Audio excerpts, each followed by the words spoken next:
Jordan. I'm Taylor. I'm Dany. And we just watched the series of the One Love videos. So my initial reaction was, it was sad to hear the mom talk about her reaction to the violence and everything. But then it was kind of a feel good knowing that they brought an organization up about it. Yeah, I agree with Tom. I thought it was pretty sad to hear about the whole situation.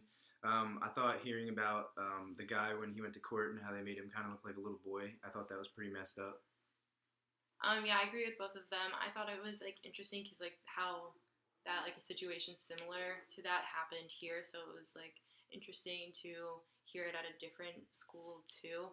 And then I thought it was kind of alarming that none of her family or friends were aware that he was capable of something like that. So I think that that's scary. I found it to be unfortunate that they had to lose a life.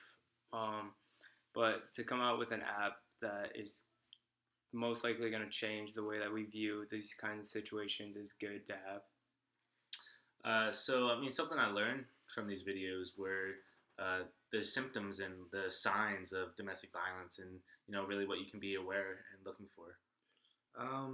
I learned just about the app in general. I didn't know it existed before, but I just thought it was a good thing to learn about.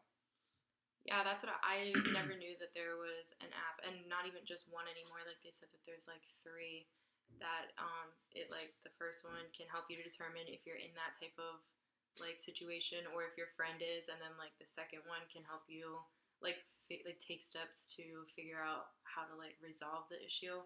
And I thought that that was interesting. Is that it's that people can come together and actually make a change the way they did with the app. I thought it was a great way to point out something that should be taken care of. One way I learned how to prevent everything is really just about education.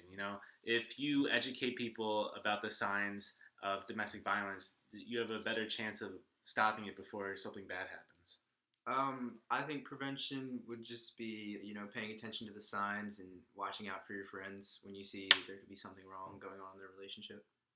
I actually saw the film that they were talking about here I think it was last year, and I felt that was super informative. So I feel they should be showing that film a lot more. Maybe when freshmen, I heard them saying that they should do that when high schoolers are in their senior year going into college, so then they're more aware. And I thought that was a good idea.